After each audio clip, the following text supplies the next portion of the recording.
Now our next session is about an actor's journey, an artist who's defined elegance and effortless screen magnetism. Absolutely, Arun. She is someone who's done it all in her own terms. From striking debut in Hazaro Khwaishein Aisi, we've given you that big hint, to her latest movie, Matrabhumi. She has honed her craft at each step.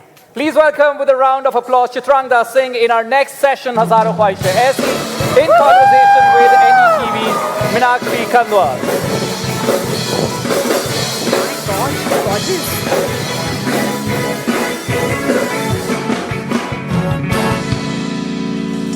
Hi everyone.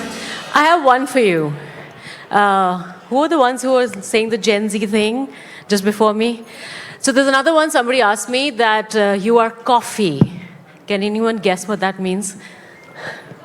I almost thought they were talking about my skin color, but it's not. Sorry? Intoxicating, somebody said. So Chetna. That's the one, yeah. If you're very like intoxicating or something, it's called your coffee. So I said, why am I not vodka? No, but thank you so much. Sorry, I just took over. So I think mood is set, right? तो फिर थोड़ा तालियां बजाइए जरा, थोड़ा सा energy infuse करिए. तो चित्रांगदा, आज जब आप मेरे सामने यहाँ पर बैठी हैं, मेरे सामने इस वक्त हज़ारों ख्वाहिशें ऐसी की गीता भी मुझे दिखाई दे रही हैं, साहब बीवी गैंगस्टर की माधवी भी दिखाई दे रही हैं, इनकार की माया भी दिखाई दे रही हैं, और जिनके भीतर से ये सारे कैरेक्टर्स निकले वो चित्रांगदा मेरे सामने हैं, जिनका ग्रेस, इंटेंसिटी, गहराई के लिए हम आपको जानते हैं. और आज आपको पर्दे से अलग यहाँ रियल स्टेज पर लाइव देखना, आई एम श्योर जितने हमारी ऑडियंस भी इस वक्त लाइव हमारे साथ बैठी है और जितने डिजिटल प्लेटफॉर्म्स पर एनडीटीवी में इस प्रोग्राम को देख रहे हैं, आज बहुत सारी इंटरेस्टिंग बातें होने वाली हैं. एक्साइटेड हैं आप सारे लोग? तालियों के साथ मुझे बताइए कितने एक्साइटेड हैं. नाइस. अब मुझे ये बताइए यहाँ पे दिल्ली से कितने सारे लोग हैं? Raise your hands. Quite a crowd है. नोएडा से, मेरठ से, मेरठ उत्तर प्रदेश. आहा, इसीलिए सवाल पूछा गया था. Okay, last one in the row also. और मुंबई से कितने लोग हैं?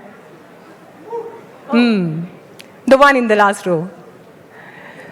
तो इन 3 शहरों के नाम मैंने क्यों लिए? क्योंकि दिल्ली जहां हम बैठे हैं, मेरठ जहां से चित्रांगदा ने अपनी जर्नी शुरू की लाइफ के अर्ली डेज, और वहां से दिल्ली में इरविन कॉलेज से पढ़ाई, एंड देन मुंबई तक का सफ़र, और फिर वहाँ से इंटरनेशनल दुनिया तक की धमक.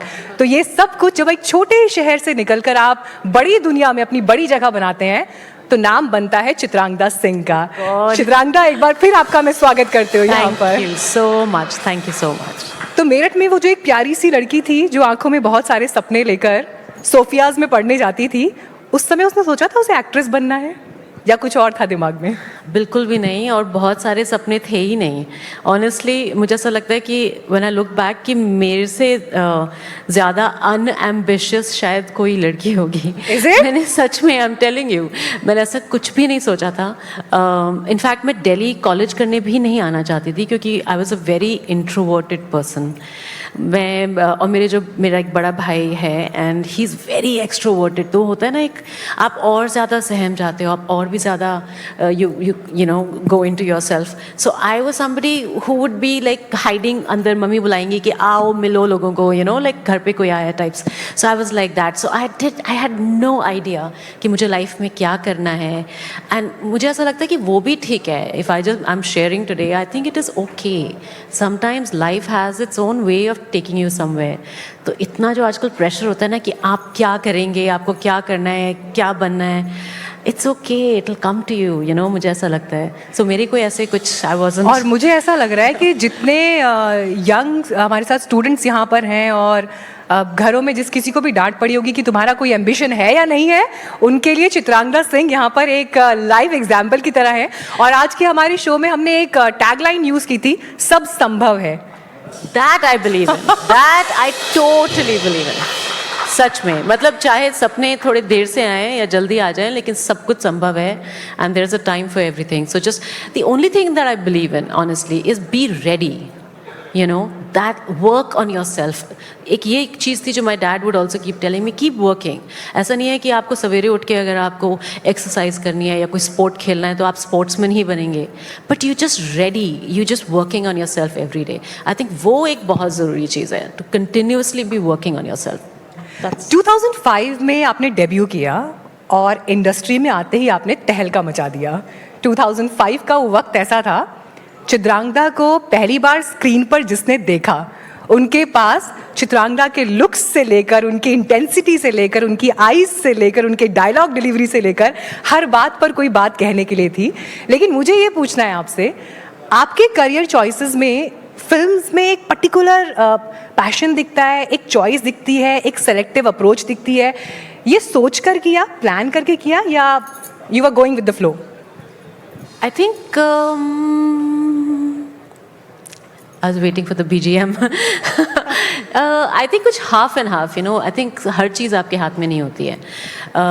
जो पहली फिल्म थी उसको देख के I think काफ़ी लोगों को ऐसा लगा, डायरेक्टर्स को या मेकर्स को, कि इस तरह की जो एक intense grey sort of characters हैं, good bad everything in her, she can do those very well. So I think I got approached also उस तरह की फिल्मों के लिए, एंड कहीं ना कहीं आई वॉज एन्जॉइंग दैट. मुझे बहुत पसंद आया कि एक लेयर है, एक परफॉर्मेंस करने के लिए, एक कुछ कॉम्प्लेक्स से सिचुएशंस हैं या मोमेंट्स हैं फिल्म के अंदर.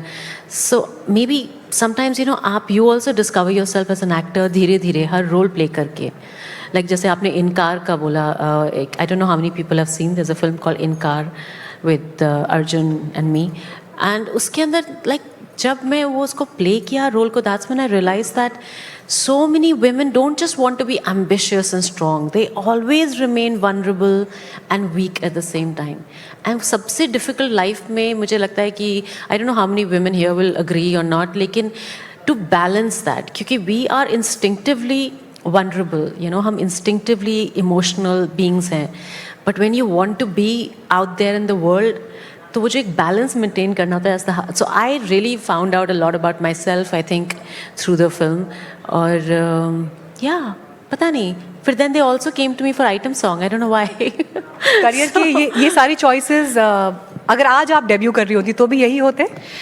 यू नो, मुझे किसी ने कहा जब मैंने बोला कि अरे you know I got boxed into this role and I got boxed into this, but they said you know what, बहुत बार क्या होता है कि आप इतनी सारी कमर्शियल फिल्म्स करते हो and you wait for a role like हज़ारों की, तब मुझे चांस मिलेगा परफॉर्म करने के लिए एंड एक स्ट्रॉन्ग कैरेक्टर मिलेगा जो लोग अभी तक याद करते हैं, यू नो. तो when I look at it like that, I really feel that maybe I just got the best possible role in the first film.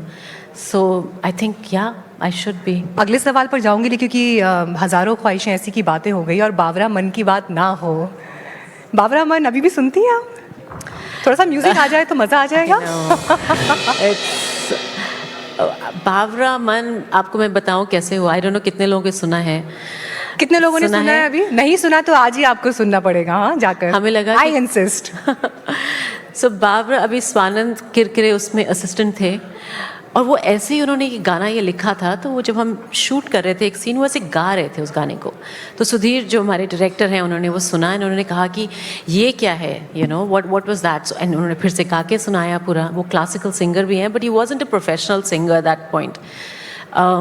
फिर उन्होंने वो गाना गाया, वो फिल्म के अंदर आया एंड आज तक लोग उसे याद रखते हैं. मतलब स्वानंद ने ऐसे ही मतलब चलते हुए गाना गाया था. I still remember, I was on set. और या मतलब it is timeless and I think अभी वो काफ़ी शोज़ कर रहे हैं जिसका मन है बावरा, जिसका नाम है बावरा मन, the name of the show. So it's become what it is. या बावरा मन देखने चला है एक सपना. आपने कहा आपने तो सपने नहीं देखे थे बचपन में, लेकिन इस गाने को जिसने सुना उनके पास बहुत सारे सपने, अपने सपनों को जीने की उम्मीद ज़रूर हमेशा रही है ना. It was beautiful song. अच्छा, थोड़ा सा बावरे मन की बात हो गई तो इश्क मोहब्बत की बात कर लें थोड़ी सी. कितने लोग चाहते हैं थोड़ी इश्क मोहब्बत की बातें हो? Raise your hand. अरे यार, यंग क्राउड है बिल्कुल, इश्क मोहब्बत से इतना घबरा रहे हैं. अभी यहाँ से बाहर निकलेंगे तो सबकी चर्चाएं वही चलेंगी, है ना. So I still haven't cracked the code. How should I ask this question? But still I'm taking that liberty from you to ask this question. जब मैंने अपने बहुत सारे दोस्तों को ये बताया कि मैं चित्रांगदा सिंह का इंटरव्यू करने जा रही हूँ, specially the male friends and colleagues and relatives, 8 to 10 out of them, So all of them have a special feeling for you. Somebody said we love her. किसी ने कहा कि उनके चेहरे की इंटेंसिटी हम भूल नहीं सकते, कई किरदारों का नाम लिया.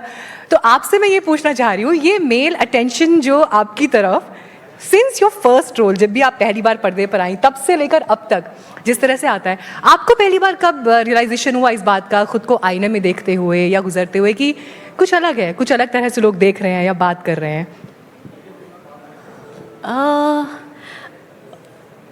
I mean, honestly, school में when I was in school, I was in an all girls school, and एक वो St. Mary's होता है और एक Sophia, you know, we had these two schools.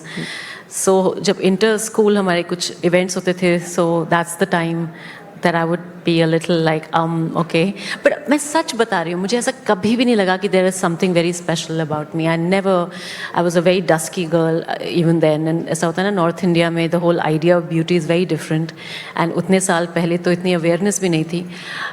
तो मुझे ऐसा सच में कभी नहीं लगा. And even when I came to my college, Lady Irwin, वो khadi kurta jeans, it was very like, you know, dressed down because you have to bus around in Delhi, like, you know, when you bus around in Delhi how you have to dress up. So it was, I never thought. लेकिन जब मैंने modeling try करी, and in the first I think 1 or 2 weeks में I started to get photogenic face है, striking face है. And they specially said कि ये बड़ी intelligent लगती है, इसको चश्मा पहनाओ. So my first ad was IBM Oracle, I think, the company. And yeah, so they said we want an intelligent looking face, and I was like, I don't think I look intelligent. But मतलब, you know how you slowly start to realize what you have. So yeah, it took me a while to understand कि कुछ है, but thank your family, yeah. Friends also. I like all the support. Yes. So proposals कैसे आते थे? और अगर मैं ये पूछूं कि डेली बेसिस पे आते थे, वीकली आते थे, कैसे आते थे? You know, पता नहीं, I don't know, मुझे ऐसा बहुत लोग बोलते हैं कि मैं बहुत stand offish लगती हूँ, मुझे पता नहीं, but ऐसा मुझे कहते हैं कि like people don't like to approach you, so nobody's walked up to me and said any such thing. लेकिन हाँ, like इधर उधर से उस टाइम डेट वाला कॉन्सेप्ट चल रहा था? हाँ, ask you for a dance वाला बड़ा चलता था, because in the army we used to have this jam sessions बहुत होते थे हमारे, you know, dance. So there would be always like, अच्छा, this guy, like a lot of people would come and ask me for a dance. So I was like, okay. How many people asked me? So yeah, it was like that. ऐसे कोई major proposal story तो मेरे पास नहीं है, लेकिन मतलब हाँ, constantly, yes. That's nice. मुझे लगता है शुरुआती दिनों की जब बात हो रही थी तो उसमें कैसे मेरठ जैसे शहर से निकलकर दिल्ली, मुंबई और वहाँ पर अपनी एक ज़िंदगी बनाना, बियॉन्ड एक्टिंग अपना प्रोडक्शन हाउस होना, उस प्रोडक्शन हाउस में आपने सूरमा जैसी फिल्म प्रोड्यूस की और अभी आगे भी उसमें कुछ प्रोजेक्ट्स चल रहे हैं, मैं उस पर भी बात करूँगी आगे. लेकिन आपके बारे में जब मैं आपके अपकमिंग प्रोजेक्ट्स की बात करी थी, तो जो लेटेस्ट फिल्म अब आपकी आने वाली है मातृभूमि, उसकी बहुत चर्चा है. और इसके लिए क्योंकि आप खुद आर्मी बैकग्राउंड से भी आती हैं, सलमान खान के साथ आप इस फिल्म में काम कर रही हैं और आपका अपना रोल बहुत सशक्त रोल है. और एक ऐसा वक्त जब देश में नेशनलिज्म से लेकर प्राइड से लेकर अपनी जड़ों को वापस तलाशने और आर्मी को लेकर जब इतनी बात है, ऐसे वक्त में इस फिल्म का आना ये टाइमिंग को और इम्पोर्टेंट बना देता है. आपका ओवरऑल एक्सपीरियंस पहले तो मैं ये जानना चाहूँगी इस फिल्म को लेकर क्या, और फिल्म आ कब रही है? Okay, how was my experience? पहली बात तो of course because army film है तो एक तरह का कनेक्ट हमेशा फील होता है, क्योंकि मेरे फादर आर्मी में थे, तो एक इंस्टेंट कनेक्शन है. और ऐसा मुझे मेकर्स ने बताया बाद में कि one of the reasons that हम आपको कास्ट करना चाहते थे फिल्म में इज़ बिकॉज एक वो जो army wife, because I am playing the character of Salman's character, his wife in the film. So there's like आप बिल्कुल फिट बैठोगी उसके अंदर, so एक instant connection definitely होता है. एंड प्रॉब्लम थोड़ी ये थी कि जब मैं बैठी थी सेट पे, मैं बोला ये ऐसे नहीं होता है, ये ऐसे नहीं बोलते हैं, लाइक तुम चुप हो जाओ.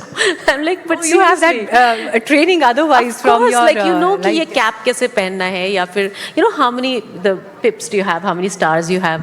सो एक वो दिमाग में वो कीड़ा है as a army kid, you know that. But honestly I had a great time. I think film बहुत मेहनत से बनाई है, बहुत दिल से बनाई है. सलमान खान के साथ काम करना कितना आसान या कितना मुश्किल है?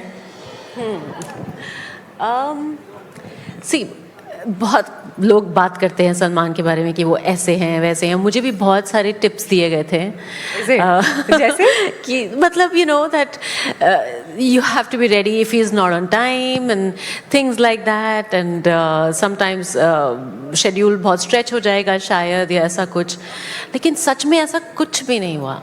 मैं बहुत प्रिपेयर्ड थी कि शायद लोग कहते हैं कि अनप्रोफेशनल हैं और ऐसी बहुत चीज़ें बोलते हैं, बट ऐसा कुछ भी नहीं है। वो इतने ज़्यादा अप्रोचेबल, इतने ईजी, इतने like he has this amazing quality कि जिसको शायद सेट पे कोई नहीं पूछेगा लाइक वो लाइटमैन है या थर्ड ईडी या फोर्थ ईडी है, वो उसके ऊपर नज़र रखेंगे कि how is he being treated, उसको खाना मिला कि नहीं, अरे यार सबका ब्रेक नहीं हुआ है, आई थिंक रोलिंग ब्रेक है, सबको खाना चाहिए, like things like that you know. और इतने सालों के बाद and being on top to still have that concern you know, मतलब इट्स अमेजिंग। क्योंकि बहुत बार ऐसा होता है कि आप इम्यून हो जाते हो ऐसी चीज़ों से, आपको फ़र्क नहीं पड़ता।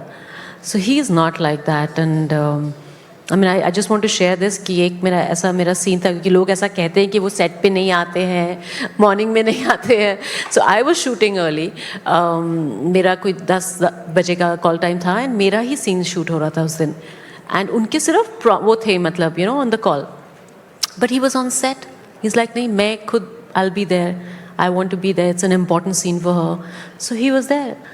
तो ऐसा बिल्कुल भी नहीं है and yeah he's very caring for the आपने whole एक बड़ी इंटरेस्टिंग बात का जिक्र किया टाइमिंग्स को लेकर सेट्स पर, और इस वक्त एक आर्गुमेंट नहीं डिबेट अगर मैं कहूँ वो चल रही है। जैसे दीपिका पादुकोण ने जब शिफ्ट टाइमिंग्स को लेकर कहा कि 8 आवर्स बिकॉज वो मदरहुड वाले फेज में कि घर को भी टाइम देना है या वर्क लाइफ बैलेंस जिसको हम कह लें, तो ये 8 आवर्स को लेकर खासकर जो फील्ड ऐसा है जहाँ पर आर्ट कल्चर सिनेमा, जहाँ पर टाइमिंग्स आप बहुत ज़्यादा उस पर बांध नहीं सकते, उसको इम्प्लीमेंट करना मौक़ों के लिहाज से, क्योंकि फिल्म इंडस्ट्री भी बटी हुई दिखाई देती है। कुछ लोग कहते हैं कि नहीं होना चाहिए, why not, specially if you have family kids to look after. कुछ लोगों का ये कहना है कि आप उसको समय सीमा में नहीं बांध सकते। What is your take on that? 8 hour shift और ये सब टाइमिंग पॉसिबल है बॉलीवुड में? मुश्किल है, बहुत मुश्किल है, क्योंकि अगेन जैसे आपने कहा क्रिएटिव फील्ड है, अगर शॉट नहीं मिला, लाइट नहीं आई है, बारिश हो गई है, कुछ भी हो गया, you know something went wrong on the set, some malfunction with the camera, कुछ भी हो सकता है। तो वो बहुत बार you know this also a business aspect to everything. तो मुझे ऐसा लगता है कि as long as the producer is okay, उनका एक म्यूचुअल लेकिन एक्ट्रेसेस क्या आज इतनी एम्पावर्ड हैं इंडस्ट्री में कि वो इस रूल में ये कह सके कि okay I am going to come for 8 hours otherwise I am not come? Deepika is Deepika, she is a superstar, maybe she can and why not, you know। मुझे ऐसा लगता है कि अगर producer can not do without an actor तो फिर वो हर चीज़ adjust होती है। लेकिन बहुत बार ऐसा होता है कि not just for women, I think even a male actor it is very difficult. अगर आप 8 hour like you can't put a hard stop like that you know. In fact मुझे ऐसा लगता है कि जो लाइटमैन हैं, जो बाकी सब लोग हैं, उनके लिए बहुत ज़रूरी है किसी तरह की regularisation, because they are the first ones to come on set या they're the last ones to leave the set, you know, so उनके तो बहुत ही ज़्यादा long hours होते हैं। So in fact actors should probably come together and ask for better timings for them, मुझे ऐसा लगता है honestly, because there's no structure in place for the art department, light department, इन सब के लिए। अभी हमने रिसेंट देखा धुरंधर 1 देन धुरंधर 2, और जिस तरह के कामयाबी के रिकॉर्ड्स इन दोनों फिल्मों में सेट किए, ब्लॉकबस्टर हिट एक तरफ, लेकिन देश के भीतर उसको लेकर जितनी डिस्कशंस और जिस तरह से reaction, social media is full of it. आप जब फिल्म इंडस्ट्री के भीतर से इन सब चर्चाओं को देखते हैं और सुनते हैं तो आपको क्या लगता है इस फिल्म के भीतर ऐसा क्या था जिसने पूरे देश को इस पर बात करने के लिए मजबूर कर दिया? See, I think that it is one of the best films that have been made in India in a very, very long time.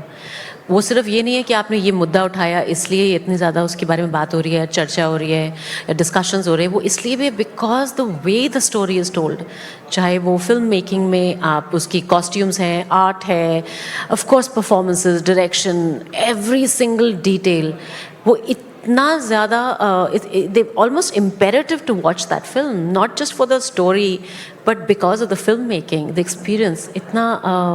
And I am so happy कि इस तरह के कुछ काम हुए हैं कि everybody in the industry now has to work much harder. You know story telling पे बात हो रही है, राइटिंग पे बात हो रही है, स्क्रीन प्ले पे बात हो रही है, आर्ट डायरेक्शन पे बात हो रही है. So now you can't just do PR and get away with things, you know. It is really made it so evident कि film making, pure film making क्या होती है. इस फिल्म ने जिस तरह से सोसाइटी को सिनेमा, कहानी और उसके रिएक्शंस के साथ जोड़ा, वो मेरे ख्याल से अनप्रेसिडेंटेड रहा है कई मामलों में. वो टाइमलाइन एक तरह से वो जो चल रही है, जो इतनी ज़्यादा मतलब for everybody to see, you know, and everybody knows the timeline, वो कहीं ना कहीं makes the story very credible and more believable. So एक रियलिज्म आ जाती है उस कहानी को लेके. लेकिन उसके बियॉन्ड जो फिल्म मेकिंग है, I think which people probably may not think of as much, वो कहीं ना आई थिंक होता है ना सबकॉन्शियसली, यू डोंट रियलाइज कि what is actually affecting you is the filmmaking.